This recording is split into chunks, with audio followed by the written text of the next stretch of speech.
नमस्कार, स्वागत है आपका मुनाफे की मंडी में, जहां हम आपको कमोडिटी मार्केट की तमाम बड़ी खबरें, साथ ही आपके लिए इंट्राडे, पोजिशनल और लॉन्ग टर्म के लिए कॉल्स भी लेकर आते हैं। इसके अलावा आपको हाजिर बाजार की खबरों के साथ देश भर के मंडियों का अपडेट भी हम देते हैं। चलिए सबसे पहले शुरुआत आज करते हैं गोल्ड और सिल्वर से, जहां पर कल की 2 दिनों की तेज गिरावट के बाद कल शाम के सत्र से हमने देखा एक रिकवरी यहां पर दिख रही है। लेकिन ये रिकवरी कितनी टिकाऊ है, क्या ये रिकवरी सिर्फ 1-2 दिनों के लिए है या लंबी चलेगी, आगे भी ये तेजी जाएगी या फिर से गिरावट हावी हो सकती है? हमारे साथ 3 मेहमान हैं जो आज आपको गाइड करने वाले हैं। धर्मेश भाटिया हैं एमिरेट्स एनवीडी से, किशोर नारने हैं मोतीलाल ओसवाल फाइनेंशियल सर्विसेज से और वंदना भारती हैं एसएमसी ग्लोबल सिक्योरिटी से। आप तीनों मेहमानों का बहुत बहुत शुक्रिया। वंदना जी, आप बताइए, आप क्या सलाह दे रही है गोल्ड में अब? विश्वमन जी, मुझे लग रहा है यहाँ पे कि एक करेक्शन जो था वो यहाँ पे आया है और यहाँ से काफी स्टीप करेक्शन था। $400 के उछाल के बाद हम लोगों ने $100 का गिरावट आता हुआ देखा है यहाँ पे।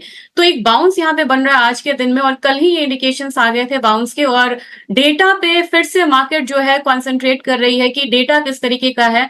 तो जो डे टू डे ट्रिगर्स है उस पर मार्केट फिर से कॉन्सेंट्रेट कर रहा है, और आज भी डेटा कोई बहुत ज्यादा पॉजिटिव आने की उम्मीद नहीं है। मेरे ख्याल से बाइंग गोल्ड में कंटिन्यू रहना चाहिए। 71,000 का लेवल रहेगा जहां पे बाइंग का यहाँ पे सलाह रहेगी।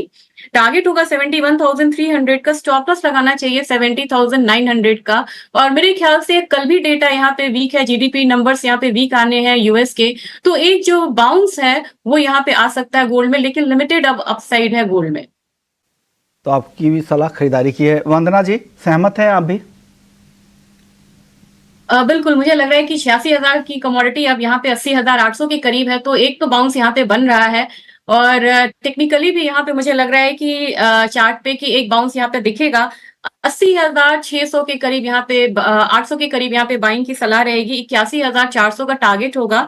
स्टॉप लॉस यहाँ पे लगाना चाहिए 80,500। लेकिन थोड़ा सा शॉर्ट टर्म में जाए तो मुझे लग रहा है कि एक बाउंस आएगा, लेकिन चांदी फिर से थोड़ा सा और करेक्ट हो सकती है।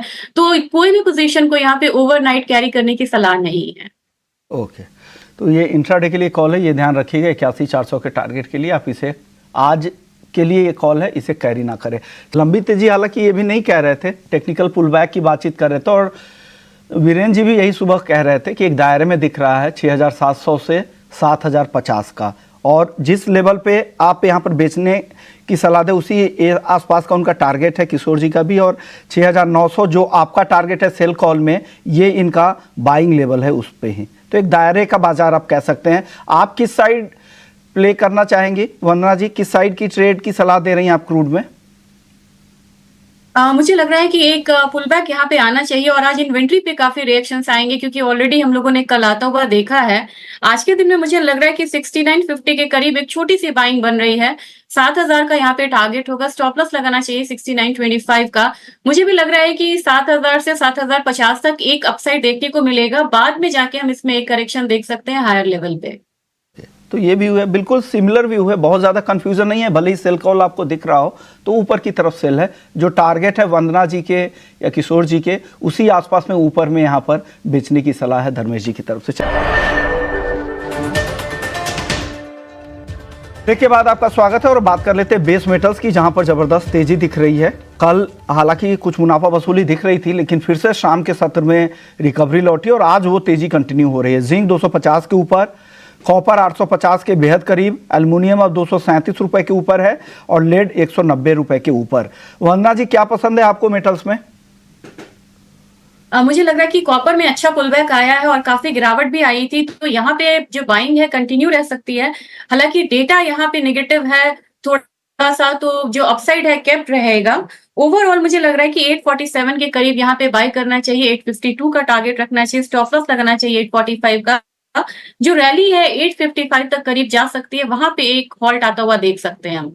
आ रही है। वंदना जी, आप सहमत है एनजी में बाई करके जाएं? जी विश्वमान जी, मैं बिल्कुल सहमत हूँ। यहाँ पे मुझे लग रहा है कि मे कॉन्ट्रैक्ट में मेजर मूव यहाँ पे देखने को मिल रहा है, और वहां पे रिएक्शंस ज्यादा आ रहे हैं, गर्मी का इम्पैक्ट भी वहां पे रहेगा। तो 175 के करीब वहां पे बाइंग की सलाह रहेगी। 180 का टारगेट रखना चाहिए। स्टॉप लॉस यहाँ पे लगाना होगा 173 का। पोजिशनली मुझे लग रहा है कि जो मे कॉन्ट्रैक्ट है, अगर हम 10 से 12 ट्रेडिंग सेशंस को रखें तो 192 तक भी जा सकता है ऊपर की तरफ। चलिए अब बात कर लेते हैं एग्री मार्केट की। एग्री मार्केट में सबसे पहले हल्दी की बातचीत करते हैं, क्योंकि हल्दी में पिछले हफ्ते हमने देखा था लास्ट 3 कारोबारी दिनों में 17% से ज़्यादा दाम बढ़ गए थे। हालांकि मंडे के सत्र में थोड़ी गिरावट दिखी, कल फिर से 6% का ऊपरी सर्किट और आज दायरे में कारोबार हो रहा है। हल्की नरमी, हल्की मुनाफा वसूली है, 19,500 के आसपास अभी भी है। इंडस्ट्रियल बाइंग को लेकर खबर आ रही है कि बहुत सारे इंडस्ट्री असमंजस में हैं कि कैसे वो अपनी इन्वेंट्री पूरा करे, कैसे प्रोक्योर करे। इस तरह की चिंता उनके पास है, क्योंकि हल्दी के दाम जिस तेज़ी से बढ़े हैं और हल्दी का जो इस्तेमाल का जो दायरा है वो काफ़ी बड़ा है। सिर्फ मसाले कंपनियां ही नहीं खरीदती है, बड़ी बड़ी FMCG कंपनियां भी खरीदती है, चाहे वो स्नैक्स के लिए खरीदारी हो, अचार जैसी चीज़ों के लिए खरीदारी, बहुत सारी इसके मल्टीपल यूजेज है हल्दी के, उनके लिए भी हल्दी की खरीदारी होती है। वंदना जी, क्या लग रहा है दाम कहाँ तक जा सकते हैं? क्या ये लेवल खरीदारी के लिए सही है क्या, 19,000 19,500 के आसपास? विश्वमन जी, सारी जो ट्रेडिंग एक्टिविटीज है स्पाइसेस में वो सबसे ज्यादा अभी टर्मरिक में हो रही हैं, जिसकी वजह से हम लोगों ने एक अपर सर्किट भी लगता हुआ देखा है। और साथ में देखा जाए तो इसका डिमांड कॉस्मेटिक्स से लेके आपको फार्मास्यूटिकल में भी है। तो मेरे ख्याल से ये कमोडिटी डिमांड में रहेगी। मॉनसून आने तक इसका डिमांड और बढ़ना चाहिए यहाँ पे, क्योंकि अभी लगातार आपको फेस्टिवल सीजन, वेडिंग सीजन, ये सारी चीजें हैं इन लाइन।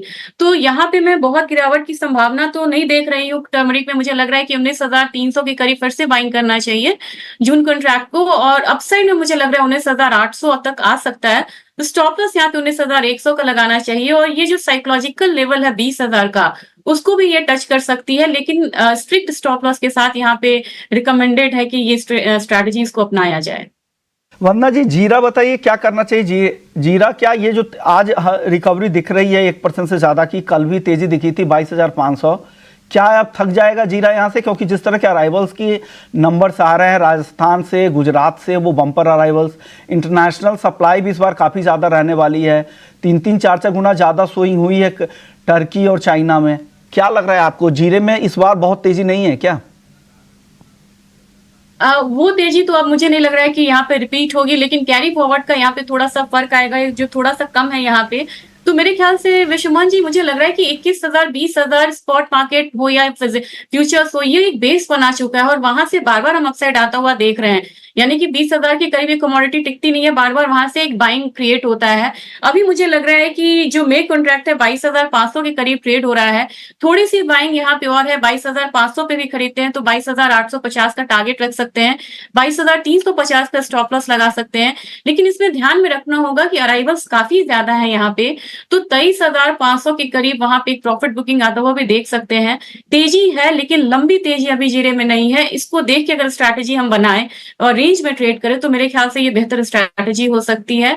21,000 के करीब बाइंग करें, 23,500 के करीब यहाँ पे बिकवाली करके चले, तो रेंज ट्रेड का माहौल अभी रहेगा जीरे में। ओके, रेंज रहेगा। नीचे की तरफ आप 21,000 का एक बेस मान ले और ऊपर 23,000 से 23,500 ऊपर में, वहां पर आप निकलने की कोशिश करें और वहां पर बेचने की भी सलाह है। चलिए धनिया बताइए, क्या धनिया 7,500 के आसपास खरीदारी के लिए वैल्यू बाई है क्या?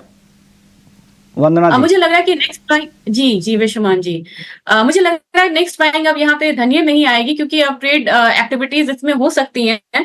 75-70 के करीब यहाँ पे मैं बाइंग की सलाह दूंगी। एक पोजिशनल ट्रेड यहाँ पे देना चाहूंगी, 7,900 का टारगेट होगा।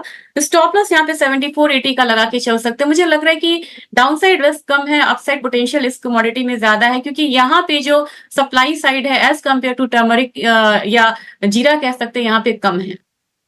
शुक्रिया वंदना जी आपका। धर्मेश जी, किशोर सर, आप लोगों का बहुत बहुत शुक्रिया। आप लोग आए और नॉन एग्री मार्केट से एग्री मार्केट पर अपनी राय रखी। चलिए मुनाफे की मंडी को यहीं समेटते हैं। ब्रेक के बाद आपके लिए होगा इफिनो जंक्शन। नमस्कार।